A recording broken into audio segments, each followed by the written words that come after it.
Bonjour à toutes et à tous, bienvenue dans la tour de commandement, l'endroit où on adore parler du commandeur, ici Thibaut. Et Émeric, bonjour. Et on se retrouve aujourd'hui pour attaquer un truc que vous attendez depuis un petit moment, probablement au moment où cette vidéo va sortir. C'est l'analyse des friches d'Eldraine, voilà, ouais. L'analyse complète. Mais aujourd'hui on s'attaque que au commandant, parce que faut bien commencer quelque part. Voilà. Et puis on sait que vous attendez à chaque fois, donc c'est les commandants, vous avez envie de voir les nouveaux decks que vous allez pouvoir construire, ou pas, parce que vous en avez déjà trop en construction actuellement, comme moi. Et du coup vous êtes dégoûté, parce que vous dites « Ah, j'ai des idées, mais en fait j'ai pas le temps. » Voilà. Tristesse. Mais avant de parler de tout ce bordel, eh bien on va parler de la phase de pub. Et voici venir la phase de pub durant laquelle nous allons vous le rappeler d'aller nous suivre sur les différents réseaux sociaux, sur Facebook, sur Twitter et sur Instagram, pour avoir toutes les news, toutes les infos de la tour de commandement, savoir quand est-ce que les vidéos sortent, mais également savoir quand est-ce que nous réalisons les différents lives sur Twitch. Et si jamais vous ne pouvez pas assister au live, vous avez les archives de la tour de commandement pour voir les replays de ces live Twitch. Nous en profitons également pour remercier les tipeurs de la tour de commandement. Sans eux, rien ne serait possible, car ils nous soutiennent financièrement chaque mois ou ponctuellement et nous permettent de continuer à investir dans les différents projets de la tour. Donc un grand merci à eux, et si jamais vous souhaitez les rejoindre, c'est dans la description de la vidéo. Aujourd'hui, on va donc parler des friches d'Eldraine, donc un retour sur le plan d'Eldraine. Ouais. Ça me fait bizarre de retourner sur un plan que j'avais déjà analysé dans mes premières vidéos. Bah oui, c'est les premiers, vraiment. C'est pas les premières, c'était un an après le lancement de la chaîne, mais j'avoue que là ça fait bizarre. Oui, parce que la première table où j'étais venu c'était la 2 et on avait dit qu'on faisait un truc sur Eldraine. Ouais. Ouais. Bon là on va avoir le côté un peu moins chevaleresque et normalement c'était ce qui était vendu, hein, moins chevaleresque, moins humain. Sur les contes, mais les contes qui font peut-être un petit peu peur. Bon, au final, il y a genre 4 contes, peut-être. Ouais, mais j'aime bien l'ambiance, en fait, ce côté où il y a un peu moins d'humains partout. Il y en a quelques-uns. Ça, par contre, ouais. Il y en a quelques-uns, bien évidemment. Oui. Mais il y a ce côté un petit peu plus, en effet, un peu sombre et avec les antagonistes aussi qui sont pas mal mis en avant, hein, parce que c'est ça aussi. Et ça. En gros, c'est juste après l'invasion phyrexiane, il y a le peuple d'Eldraine qui dort, il n'y a plus de roi. Et enfin bref, c'est un peu le bordel, et donc du coup on va essayer de suivre, dans l'histoire on suit comment que ça se goupille, et surtout on découvre un nouveau perso. Voilà. Ouais. Et d'après ce que j'ai compris, hein, voilà, tu me redis si je me trompe, mais en gros, surtout que pendant l'invasion phyrexiane, il y a une partie du peuple d'Eldraine qui a fait allégeance qui a demandé de l'aide auprès de 3 sorcières. Auprès de Talion. Donc ouais, de fée, et la fée en fait a donné 3 artefacts à 3 sœurs sorcières, qui fait que du coup elles ont pu faire le Mesder. D'accord. Mais c'était genre mesure désespérée pour période désespérée, et le truc c'est que maintenant elles sont là, non en fait on va pas s'arrêter. Maintenant on a le pouvoir. Voilà. Et à côté de ça t'as Will et Rohan, donc leurs parents sont morts, donc techniquement, ça devrait être eux les héritiers légitimes, mais en fait, il y a beaucoup qui disent bah oui, mais votre père avait fait quelque chose d'héroïque pour devenir roi. Vous pouvez pas juste être roi ou reine de par naissance. Ouais. Donc il faut qu'ils prouvent qu'ils sont capables. Et à côté de ça, il y a les. Non, vas-y, il y a d'autres personnes qui en parlent beaucoup mieux que nous. La vache. Donc allez voir ce qu'ils font. Il y a du gros bordel, quoi. Oui. Bon. Écoutez, comme d'habitude, on va aborder tous les commandants disponibles dans l'extension, dans les boosters de Jumpstart et dans les boosters d'extension, exclusivement. Donc voilà, on ne parlera pas évidemment des commandants des decks, donc s'il vous plaît, parce qu'il y a toujours un commentaire qui me le dit. Hey, vous avez oublié tel commandant? Non, il est dans les decks. T'inquiète, ça arrive. Voilà, ça arrive. Bref, du coup, on est parti pour les commandants de l'extension. Et on n'a déjà pas de commandants en blanc et en bleu. Voilà, c'est dingue, ça. Il y a très peu de commandants monocolores dans ce set. Il y en a 3, un incolore, et tout le reste c'est des multicolores. Notamment un cycle de 10 créatures unco, puisque ce sont les archétypes de draft. Intéressant ça. Et ils y ont mis des créatures légendaires à la tête. Voilà. Sympa. Et on commence du coup avec le gros rat. Le Seigneur Grouilleur, roi des égouts, une créature légendaire rat et noble 3-3 pour 3, donc un noir. Et à chaque fois qu'un autre rat arrive sur le champ de bataille sous votre contrôle, exilez jusqu'à une carte ciblée d'un cimetière d'un adversaire. Et au début du combat pendant votre tour, créez un jeton de créature, un noir rat avec cette créature ne peut pas bloquer. C'est le jeton rat typique de l'extension. Il me fait énormément penser à... Il y avait un dessin animé de quand on était gamin, avec le méchant, c'était une grosse souris comme ça, tu sais, en costume avec une cape. Ratigan dans Basile détective privé. C'est vrai, je peux pas le voir quand je vois Seigneur Grouilleur. Ouais. En effet. T'as la référence, quoi. Ouais. Sinon, la carte est cool. Je l'aime bien. Le fait, en fait, de pouvoir donner un jeton par tour, c'est quand même pas trop mauvais dans les decks où tu vas vouloir le jouer, parce que bien évidemment, tu vas plus vouloir jouer ça dans les decks Ratribo. Maintenant... Bien en aristocrate, du coup. Ou en aristo, effectivement. En fait, le problème, c'est que, par contre, c'est...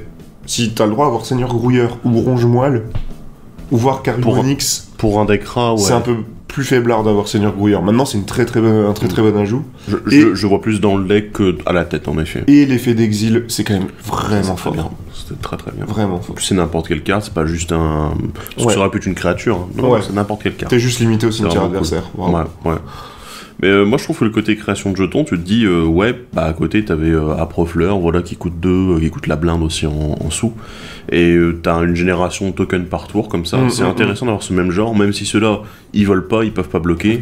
Ça fait beaucoup de différence, mais mine de rien c'est plus budget. Donc ça peut être intéressant aussi pour les personnes qui manquaient cette carte. Ouais.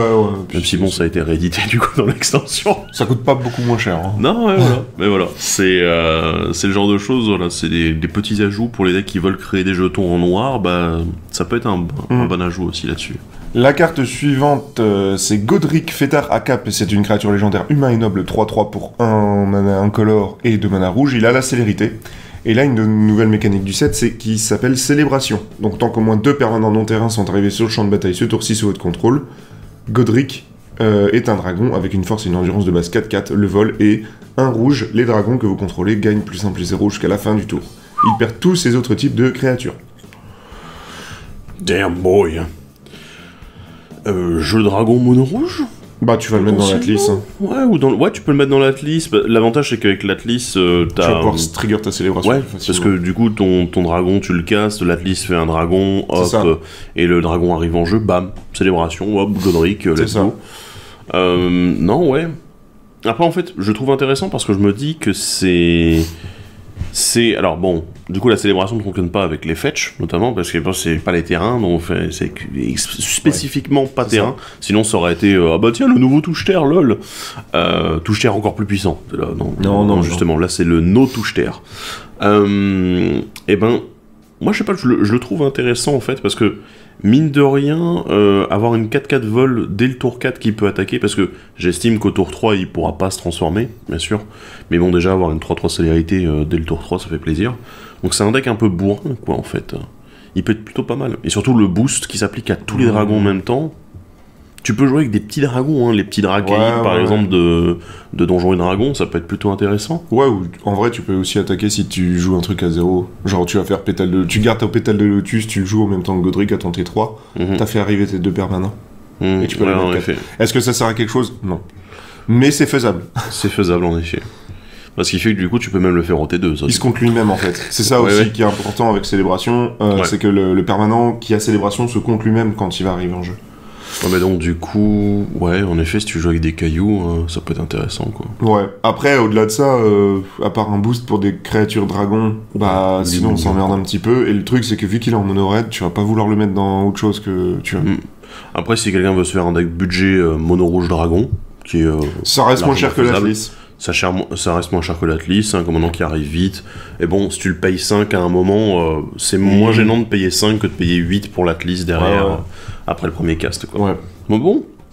Le commandant suivant, c'est Imodain, le pyro-marteau. Oui. C'est très littéral, hein. Un humain et chevalier légendaire qui coûte 4, dont 2 rouges, c'est une 4-4. Et à chaque fois qu'un sort d'éphémère ou de rituel que vous contrôlez qui ne cible qu'une créature unique inflige des blessures à cette créature, Imodain inflige autant de blessures à chaque adversaire. C'est ma créature légendaire préférée du set. Voilà, je l'annonce déjà, ça sert à rien de... dès qu'elle avait été spoilée quasiment au début, je crois. Ouais, c'était... Et on avait commencé déjà à se poncer la tête pour essayer de faire un deck viable avec, et en fait on s'est rendu compte qu'on peut juste jouer Burn maintenant. Ouais. Et tu mets Imodain à la tête, tu joues Burn, dedans tu vas avoir ton Thoralf, Thorbrand, tous les doubleurs de trucs. Ouais, et le moindre, tu vois, par exemple, dans le set, dans les petits enchantements, il y a Émancipation Ardente. Et en plus. Et en fait, si t'as Émancipation Ardente et Imodain et que tu lances une Bolt, tu vas coller 27 à tout le monde. Donc, C'est très très fort. C'est vraiment très fort. Je trouve que c'est une bonne chose que Burn prenne plusieurs aspects aussi, parce que là, quand même, c'est spécifique. Je veux dire, Thoralf ou Thorbrand, c'est très ah bah tiens, on va augmenter les dégâts, quoi. T'es là, wow, vas-y. Ouais. Imodain, c'est vraiment bah tiens, non mais tu cibles une créature, bah finalement, bam, c'est les adversaires qui prennent. D'autant plus que, il faut le savoir, de manière générale, tout ce qui tu fais du burn aux créatures, c'est généralement plus fort qu'un burn qui peut cibler n'importe quelle cible. C'est-à-dire, pour un mana, on a des trucs qui mettent 5 blessures à une créature. Il y a, tu as Flame Slash, c'est en rituel, c'est un rouge, 4. Ouais, donc là, voilà. Donc pour un rouge, tu vas pouvoir coller en tout 16 dégâts si tu comptes ta créature et tes 3 adversaires. C'est ça. Et en fait, c'est comme ça qu'il faut que le deck soit réfléchi. Il va te falloir ça, il va te falloir une bonne dose de doubleur. Parce que, mine de rien, c'est quand même poussif de vouloir mettre 40. Et surtout, très important, si vous voulez y penser, si vous voulez le faire, pensez à mettre des créatures indestructibles de votre côté. Donc tu vas pouvoir mettre Sulfim, Azoret, Brashton Hunter, Poupée de son, ou même un Mire de son brassier. Parce qu'il n'est pas noté que c'est une créature voilà. adverse. Parce que tu peux cibler tes propres bêtes et coller quand même aux autres. Nice. Voilà, c'est le petit tips à la con. Ça fait plaisir. Et par contre, après, c'est l'escalade, tu t'éclates, tu mets même les sorts que juste parce que t'aimes bien la carte, tu peux la mettre, tu vois. Mais j'aime bien, le design en fait est assez original tout en restant dans une catégorie, une stratégie en fait qui a déjà été développée et qui peut-être méritait ce genre de carte un petit peu différente en fait là-dessus. Exactement. Moi quand je regardais pour faire une liste, en fait j'ai déjà Neheb en mono red et mais en fait les decks ont rien à voir. Et c'est ça qui est fou, et la finalité c'est la même, c'est je vais mettre beaucoup de blessures en face. Et là, celui-là avec Imodain, c'est incroyable. Et d'ailleurs, si vous avez aussi Neheb, mettez-le dans Imodain, ça va faire vraiment beaucoup de mana. Moi, je suis très content. C'est inspirant en fait. Elle est vraiment, vraiment incroyable. Voilà, donc nos amis qui aiment le burn, je pense que vous avez un commandant à tester. Allez, la créature suivante, c'est la première du trio des sorcières, c'est Agatha du Vil Chaudron, c'est une créature légendaire humaine et psychagogue, c'est une 1-1 pour un rouge et un vert. Les capacités activées des créatures que vous contrôlez coûtent X de moins à activer, X étant la force d'Agatha. Cet effet ne peut pas réduire le mana de ce coup à moins d'un mana. Et pour 4 incolores, un rouge et un vert, les autres créatures que vous contrôlez gagnent +1/+1 et acquièrent le piétinement et la célérité jusqu'à la fin du tour. Damn boy. Ça fait beaucoup, hein. En fait, on a de la réduction de coûts en grûle. De capacité activée, c'est dingue. C'est un second couteau. Parce que avant on a eu beaucoup le bleu, c'était bleu vert, bleu, voilà, incolore et tout ça. Et là rouge vert, quoi. C'est pas mal du tout. Alors après l'intérêt c'est que elle réduit sa propre capacité, ça c'est marrant. Donc du coup ça coûtera jamais 6 en fait. Ça coûtera 5. Au moins 5. Voilà. Donc à moins que quelqu'un arrive à réduire la force d'Agatha à 0, voilà, ça coûtera que 5 la deuxième capacité. Moi j'ai envie de commencer justement par la deuxième qui est plus simple à analyser. Elle est cool, quoi. Ouais, petit boost global, pied de célérité, c'est quand même assez fort. Le bonus de +1/+1, ça peut refaire les maths en fonction du deck que tu joues. Tu vois, par exemple, je pense à des decks gobelins qui jouent Moot, mais pas la version Rakdos, la version rouge-vert, Tu peux mettre Agatha dedans, ça ira très bien. Tout ce qui joue un petit peu sur du go wide, beaucoup de petites créatures, c'est plutôt... Mais du coup, c'est très contre-intuitif. Jetmir peut être pas mal, Tu mets Agatha dans Jetmir, ça peut être cool. Ouais, mais c'est contre-intuitif parce que t'es là, Grul d'habitude c'est les grosses bêtes. Pas forcément. mais voilà, par exemple, dans toutes les combinaisons de Naya avec le blanc en plus, là d'un seul coup c'est plus forcément les grosses bêtes. C'est le nombre aussi qui compte. Donc, voilà, Agatha est pas mal dans ce genre de deck, mais du coup, le lien avec la première capacité est assez énorme parce que si t'arrives à la booster un petit peu, en fait, payer juste un rouge, un vert pour +1/+1 célérité piétinement. Tu peux le faire plusieurs fois, ça peut être pas mal du tout. Et je me dis que on parle de rouge-vert. Rouge-vert, il y a des boosts dans tous les sens. On a des auras en plus qui sont plutôt pas mal. On a même des auras en rouge qui donnent juste un boost de force. Les +3/+0 pour 2 ou un truc par exemple, voilà, il y en a beaucoup qui existent. Et c'est vrai que ça peut être super intéressant. Même juste, j'ai envie de dire, vous voulez faire un tour de débile, vous avez un board et tout. Agatha, elle est juste 1-1. Tiens, je vais mettre pour un rouge, je mets un éphémère +3/+2 dessus. T'es là, boum, du coup ma capacité pour 1, elle est réduite de 4 pendant tout le tour. Après, est-ce que t'as envie de mettre des boosts en one shot? Non. Voilà, tu vois. Vraiment, uniquement, ça doit être la solution de secours, en fait. Non mais c'est ça. Voilà, mais... Et après, sinon, en termes de créa, il y a des trucs assez sympas dans les couleurs grûles. Je pense à Svela, tu sais, qui va te permettre de cheater des coups, mais sa capa, elle coûte 8. Donc, 6 et grûle. T'as Mage du candélabre, qui lui va pour te dégager des terrains. Pour X, tu l'engages, tu dégages X terrains, ça semble pas trop déconnant avec Agatha. Ouais.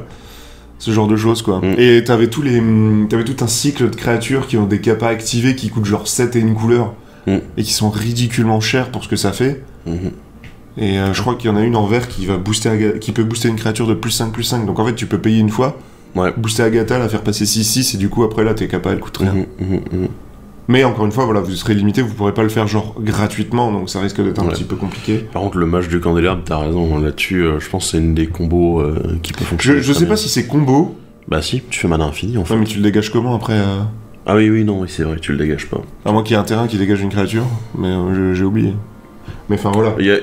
Ça existe, mais... en tout cas, voilà, vous pouvez faire beaucoup avec Agatha. Ouais. Mais par contre, le build est pas si évident que ça. Non. Et sinon, vous pouvez l'intégrer à des decks, comme on l'a dit, un Jetmir, un deck Gobelin. Non, ouais, c'est assez intéressant là-dessus. Non, ouais, elle est cool. Il y a de la recherche à faire. Après, bon, j'imagine qu'il y en a déjà qui ont commencé à plancher dessus ardemment. Mais voilà. Passons à la suivante, un petit peu moins mythique déjà, une des Unco du coup du set. C'est Sandrilène, trouble fait, une créature légendaire humain et paysan, 2/2 pour un rouge et un blanc. Elle a la célérité, et elle a également la célébration. Chaque fois qu'elle attaque, si au moins deux permanents non-terrains sont arrivés sur le champ de bataille ce tour-ci, sous votre contrôle, mettez un marqueur +1/+1 sur Sandrilène. Voilà, donc c'est la première Unco qu'on voit, et là pour le coup, donc c'est parce que c'est un cycle de créatures légendaires qui soutiennent les archétypes de draft. Et en Eldraine, le draft blanc-rouge, c'est célébration, tout simplement. Je meurs. Au-delà de ça, bon, ça va, c'est pas non plus... C'est une 2/2 pour 2, quoi, qui va aller taper vite et qui peut booster si t'as fait venir plusieurs trucs. Donc, on l'a vu... Ouais, marqueur +1/+1, les decks go wide, Ferrous Rocky Ridge, parce que c'est une piste de draft de color. Et en plus, dans Ferrous, quand tu vas la jouer, tu vas faire venir le golem, donc tu vas avoir... la célébration dès le tour où elle arrive. Attention, en fait, c'est pas mal. Très intéressant. Ah, c'est pas mal, ça. Voilà. Sinon, à la tête de son deck, je ne pense pas. Enfin, je trouverais ça bizarre, à moins que vous vouliez faire du Popper Commander. Ouais, ou alors un jeu marqueur. Honnêtement, le rouge a 2-3 outils, le blanc a d'excellents outils de marqueur +1/+1. Ouais. Non, bon. C'est vrai que c'est pas les couleurs auxquelles tu penses le plus, mais voilà. Évasion. Elle a la célérité seulement. Non, ouais, mais le blanc peut lui donner le vol. Le blanc peut donner le vol, ouais. Ah, avec les marqueurs. Un peu fatigué, quoi. Ok. Voilà. Mais il y a des pistes à explorer après si vous voulez jouer à la cool. Honnêtement, je pense que c'est un commandant qui peut être assez sympathique, pas trop compliqué à monter. Voilà, non. Voilà, du coup, si jamais vous voulez faire un petit deck pour débutants ou pour y aller vraiment à la cool, ça peut être un bon deck de base, quoi. Le commandant sort vite, et il tape vite. La créature suivante, c'est Eriette de la Pomme Enchantée, créature légendaire humain et psychagogue. C'est une 2/4 pour un incolore, un blanc et un noir. Chaque créature qui est enchantée par une aura que vous contrôlez ne peut pas vous attaquer ou attaquer des planeswalkers que vous contrôlez. Et au début de votre étape de fin, chaque adversaire perd X points de vie et vous gagnez X points de vie, X étant le nombre d'auras que vous contrôlez. C'est la deuxième des 3 sorcières, c'est la méchante du set, c'est illustré par Magali Villeneuve, tout le monde l'adore, tout le monde veut monter ce deck, c'est trop bien. Ah ouais. J'ai pas grand chose à dire en fait. Je veux dire, l'avantage c'est qu'on peut jouer autour des impetus, des vœux, également, enfin toutes ces cartes qui forcent les créatures adverses à attaquer, mais si possible pas chez vous. Et l'avantage c'est que Eriette en fait, par exemple, on en discutait parce qu'on a quelqu'un à la boutique qui a déjà construit le deck, et il a mis les impetus dedans, et ce qui est très drôle, c'est que du coup les impetus normalement forcent la créature à attaquer quelqu'un d'autre que toi, ou un planeswalker que tu ne contrôles pas, si possible. Voilà. Mais le problème, c'est qu'Ariad dit « Ah bah non, toi, tu ne peux pas m'attaquer littéralement. Donc en 1 contre 1, si jamais à la fin tu te retrouves juste avec la dernière personne, ça veut dire que Eriette empêche la créature avec l'impetus de t'attaquer toi. Ce qu'elle serait forcée de faire si normalement tu avais juste l'impetus. Du coup, tu as ce blocage qui est super intéressant et qui fait que ça enlève en fait ce petit côté qu'est-ce qui se passe en 1 contre 1 quand j'ai enchanté les créatures adverses. Ok. Voilà. J'y pense, mais tu peux aussi, plus par rapport à la seconde truc, mais tu peux aussi jouer des curses si tu veux rester dans le thème. Bien évidemment. Tu vas jouer des malédictions, tu vas jouer un petit peu de pilo forte, mais pas trop, et puis tu peux même le jouer Voltron, en fait. Hein. Ouais. Parce que tu peux dissocier la première capacité de la seconde. Oui, bien sûr, bien sûr. Avoir juste quelques éléments, tu dis, ah bah tiens, j'ai mis les petits trucs à droite à gauche, pour empêcher d'attaquer. Tu mets Sveltepad, Killian, tous les trucs qui jouent Aura... En blanc-noir, le Aura Voltron est quand même très fort. Hein. Il y a beaucoup d'éléments. C'est pas obligé que ce soit Riot en plus qui aille mettre les dégâts, donc c'est pas très grave. Non, ouais, ok, c'est cool. Voilà. Après, je comprends pourquoi est-ce que tout le monde...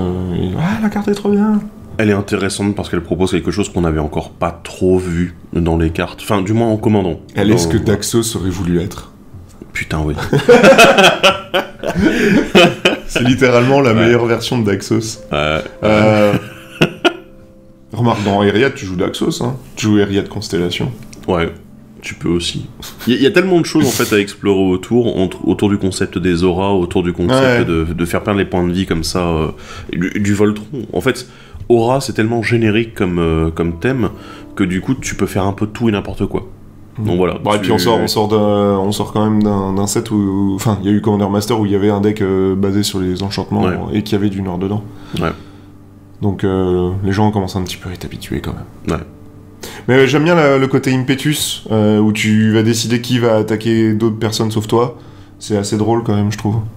Puis en plus, t'es là, je joue Drain en même temps parce que j'ai le droit. Non, ouais. Elle est très cool et on comprend la hype autour, honnêtement. Ça pousse aussi à utiliser les rôles. Ouais, aussi. Parce qu'il y a, à part le deck Commander, il y a peu de trucs qui poussent à utiliser les rôles. Ouais. Là, tu peux, donc c'est assez cool. Ouais, bah c'est l'archétype de draft aussi, en fait. Il y avait le blanc-noir qui jouait sur les rôles également. Ouais. Voici la Merloa. Elle est stylée. Une créature légendaire, oiseau et hydre. Ouais. C'est pas tous les joueurs qui ont dit ça.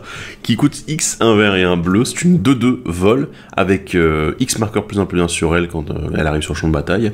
Et quand elle arrive sur le champ de bataille, vous créez la moitié de X jetons nourriture arrondi à l'unité supérieure. Ouais. Et à chaque fois que la Merloa l'attaque, vous pouvez sacrifier une nourriture. Si vous faites ainsi, piochez une carte. Oh, écoute, on va jouer Simic Food. Simic Food. Voilà, rien que le nom, ça va trigger beaucoup de gens de l'époque qui ont joué en Eldraine en standard. Simic Food. Simic Food, le retour. Sauf que là, c'est Simic Food le deck. Non, mais voilà, tu vas jouer ton package Simic classique, tu vas prendre Merloa, faire beaucoup de food, utiliser tous les effets qui trichent avec, surtout avec tout ce qu'on a eu en Seigneur des Anneaux. Ouais. Mais tu vois, là, moi, je préfère ça parce que tu dis, finalement, on est là-dessus, on est sur Simic Ramp pioche. Ouais. Mais t'as des il y a les food au milieu. Ouais. Et du coup, tu vas pouvoir build un board débile avec plein de food. Et à la fin, tu fais allez, debout là-dedans, et toutes tes foods s'animent, et puis t'attaques. Ouais. Et Craterouf. Bah, tu peux t'amuser aussi, parce que je vous rappelle, on a du vert.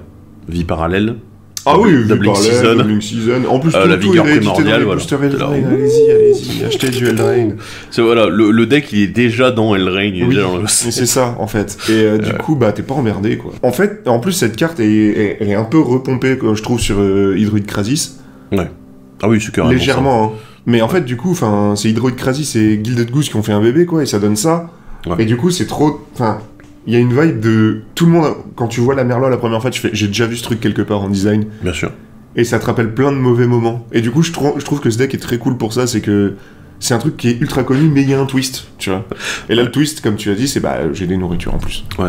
Mais j'aime bien parce que les nourritures, on peut les générer de plein de façons, de manière très simple. En plus, dans le set, ils en proposent des nouvelles. Plus, on a eu Seigneur des Anneaux juste avant, qui était très bien aussi. Mais honnêtement, moi, c'est un deck qui me tente. Parce que je me dis, en dehors du fait que, ah bah tiens, je vais piocher les cartes, c'est bien, mais en fait, moi je me dis que mon kill, ça va être mon noir en fait, mon commandant. Parce que là-dessus, tu te dis, bah, je vais avoir une 7-7 vol. Tu sors pas avant un certain moment, quoi. Bah, avant 7 mana, mais bon, on a du vert, donc 7 mana, vous savez, les joueurs de vert, ça leur fait pas peur. Hein. Tour 3. Ok, voilà. Ouais, tour 3, si on veut. Bon, c'est là, oh mon dieu, quel war, mon dieu. Non, mais là-dessus... non, mais je suis d'accord. J'aime beaucoup. Je suis d'accord. Après, il y a l'autre commandant Simic qui me fait un peu plus d'œil si je dois en pile d'un seul des deux. Je pense que l'autre est un peu plus intéressant. Mais la Merloa est cool, hein. Elle est sympa. Et ça change du simple Simic rampe pioche. Et voilà. Il y a le côté aggro. Elle a une tête de honk. Elle va te honker fort. J'ai pas mis le bon t-shirt aujourd'hui. Mais voilà, c'est... Et comme on a dit, ça change de... En fait, c'est l'esprit de Simic qu'on connaît, mais avec un twist qui le rend à peu près intéressant, quoi. Ouais. Ça rajoute quelque chose, et ça fait aussi que si jamais tu peux créer des jetons food ailleurs qu'avec son simple cast, tu peux t'amuser à dire, ah bah tiens, dès le tour 2, j'ai eu la Merloa, parce qu'elle est de base, hein, donc vous avez déjà une force d'endurance. Et derrière, surtout, bah hop, je fais des marqueurs, enfin j'ai des jetons en plus, et je pioche. Avec ça, t'as ton meilleur fabricateur de l'académie. Oui. Oh la vache, ah ça va être dur. Ah bah la carte là, elle est en train de... Il y a plein d'idées, hein. Il y a plein d'idées derrière, c'est une carte intéressante, donc voilà. Si jamais ça vous tente de jouer avec une oie hydre, let's go. La carte suivante, c'est Greta, plaide d'Encarrier. C'est une 3-3 humain et guerrier pour un incolore, un noir et un vert. Quand elle arrive sur le champ de bataille, crée un jeton nourriture. Pour un vert, sacrifiez une nourriture. Mettez un marqueur +1/+1 sur une créature ciblée, n'activez que lorsque vous pourriez lancer un rituel. Et pour un et un noir, sacrifiez une nourriture, vous piochez une carte et vous perdez un point de vie. C'est... Bon, comme on a dit, c'est une unco, donc c'est là pour l'archétype de draft, nourriture... Sacrifice de nourriture. Voilà, en noir-vert, bon, rien de choquant là-dedans, hein. C'était les couleurs déjà à l'époque du premier Eldraine.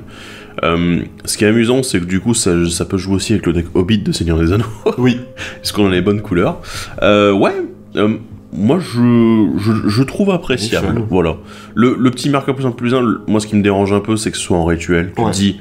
Ouais, quand même, c'est juste un marqueur, on le voit arriver à 15 km, c'est pas comme si, fallait utiliser autre chose.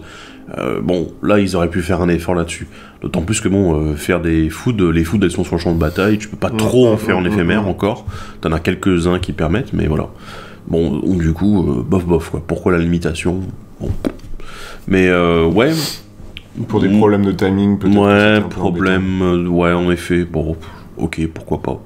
Après, moi j'aime bien le fait de transformer nos foods en moteur de pioche. Ouais. C'est cool. Moi, c'est pas la première qui le fait. On avait Pipin qui faisait ça. Il y avait déjà dans le premier Eldraine, il y avait l'Unco. Il y avait une Unco qui la chasseresse là, qui faisait exactement ça. Ouais. Mais elle est cool. Et en fait, l'avantage c'est que ça te permet aussi de jouer un. Je pense que si tu viens avec un deck, en plus on peut jouer Chafour. Si tu viens à une table avec un deck où on voit et que tu dis bah mon commandant c'est elle. T'as beaucoup de chances que les gens fassent ok, c'est bizarre de jouer ça, et puis en fait tu joues juste un vrai deck Golgari en dessous qui tourne autour du sacrifice d'artefacts et de food notamment, et tout le package dont on parlait, hein, c'est comme Simic sauf qu'à la place là t'es en Golgari, donc t'as quand même pas mal de trucs à faire aussi. Surtout avec le support qu'on a eu avec, encore une fois, Seigneur des Anneaux plus ce set là. Ouais, c'est vrai que les nourritures là ont repris un peu le devant de la scène, ça me fait plaisir plutôt que de voir encore une énième édition avec plein de trésors. Là, c'est bien d'avoir aussi un peu de support, et bon, les nourritures sont quand même un peu plus fair, j'ai envie de dire. Donc, bon, ouais, enfin, c'est toujours pareil, si t'as ton approvisionneuse ou ton fabricateur de l'académie, tu triches un petit peu, quoi. Oui, en effet. Mais bon. En tout cas, ouais, elle est... sympathique. Moi, je dis pourquoi pas. Ouais. Parce que c'est ça où tu joues... Ça va être quoi, l'autre? Ça va être Pipin ou Guillaume. Après, tu peux t'amuser avec Greta à faire un deck marqueur, encore une fois. Oui, non, je vais revenir là-dessus souvent. Parce que bon, le vert a aussi un bon support au marqueur. Oui, bien sûr. Ouais. Puis bon, le noir a 2-3 bricoles en plus, donc ça peut être sympa. Tu boostes des trucs. Non, ouais, ça peut être cool. Du coup, on continue avec encore une autre sorcière, décidément, elle se balade partout. C'est la dernière. C'est la dernière. C'est bon. Hilda de la Couronne Glacée, qui coûte 4, dont 1 blanc et 1 bleu. C'est une créature légendaire humain et psychagogue. 3-4. À chaque fois que vous engagez une créature dégagée qu'un adversaire contrôle, vous pouvez payer 1. Quand vous faites ainsi, choisissez l'un. Créez un jeton de créature 4-4 blanc et bleu élémental. Mettez un marqueur +1/+1 sur chaque créature que vous contrôlez. Ou regard 2, puis piochez une carte. Bon, la Reine des Neiges, tout ça, on connaît. Ouais, non, mais c'est pas mal, hein. Ouais. Elle est pas mal. Elle est pas mythique, elle. Si, elle l'est. Ah non, elle est rare. Non. Hein? Elle est mythique, mais c'est le scan qui est pas propre. C'est dégueulasse. Ouais, en effet, elle est mythique. Bon... L'éléphant dans la room, hein, si vous avez une trou de alarme, mais tant qu'il y a des créatures à engager en face, bah vas-y. Fais des jetons. Le problème, c'est que une tour de alarme dégage les créatures adverses également. Oh, c'est fort.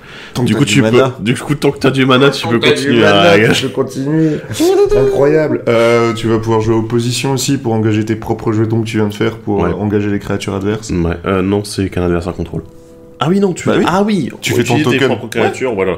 Ouais, en effet, je vois le truc. Enfin voilà, tous les effets et toutes les pistes de draft. Tu sais, les créatures blanches qui dit tape pour taper une créature. Hop. Tu mets un petit hôtel Phyrexian à côté, tu fais, du coup, avec opposition, t'engages ta créature. Hop, t'engages la créature adverse, capacité déclenchée d'Hilda. Ah, je sacrifie mon jeton que je viens d'engager pour faire la capacité. Ouais. Et je fais quoi avec ça? Point de vie infini... Pioche, mana infini si tu joues avec Hôtel Lachnode, mana incolore, donc voilà. Let's go. Ouais. On peut s'amuser comme ça, voilà. C'est ça. Après, honnêtement, d'une manière moins combo, moi ce que je vois, alors, il y a une carte qui existait qui disait déjà que chaque fois que c'est un enchantement de l'Allégeance de Ravnica, qui disait que chaque Cercle fois de que vérité. tu... Cercle de vérité. Chaque fois que tu engageais une créature, qu'une créature adverse était Ouais. engagée, sauf Pour du mana. pour attaquer, C'était ça, c'était c'est ça sauf pour l'attaque, Oui. et bah du coup tu piochais une carte. Ah. Et du coup, avec Hilda, c'est très intéressant parce que ça te fait de la pioche en plus. Donc un petit peu plus de value et de Ouais. ressources. Et moi, ce que j'aime bien, c'est putain la deuxième capacité, un marqueur plus bien sur chaque créature. Bah, Et là, tu builds ton board d'élémentaux. Ouais. Ensuite, tu vas t'amuser à faire une équivalent Qatar Croisade. Enfin, Croisade Qatar. Voilà. Puis hop là. Non, ouais, elle est cool. Le regard de pioche, on est très bien aussi. C'est très bon. En fait, les capacités sont intéressantes et je pense que selon comment est-ce que vous avez envie de tourner le deck, vous pouvez vous intéresser plutôt à l'une ou à l'autre des capacités. Parce que c'est évident pour moi que par exemple, si tu utilises le plus 1 sur chaque créature, bah, je vais peut-être vouloir plus un go wide. Là où par exemple, ouais. juste avoir des gros élémentaux, je vais peut-être pas en faire 10 non plus, quoi. Parce que bon, déjà, il va falloir engager 10 créatures adverses et payer 10 mana. Ça fait beaucoup. Donc bon. Après, il y a pas mal de choses qui sont intéressantes, mine de rien. T'as des sorts qui existent et qui permettent d'engager toutes les créatures d'un adversaire. Donc ça peut être assez cool de se dire, ah bah tiens, sur un tour, j'utilise ce sort-là, je crois que Sommeil ça coûte 4, c'est ça? Sommeil, ça coûte 4. Ouais, voilà. Bah tu te dis, ah, je paye 4, mais en même temps, derrière, je vais engager tout le reste de mes manas pour faire des élémentaux. Et du coup, je fais mon board avec ça. T'es là, bah ouais. Ça demande un petit peu de mise en place, par contre. Hein.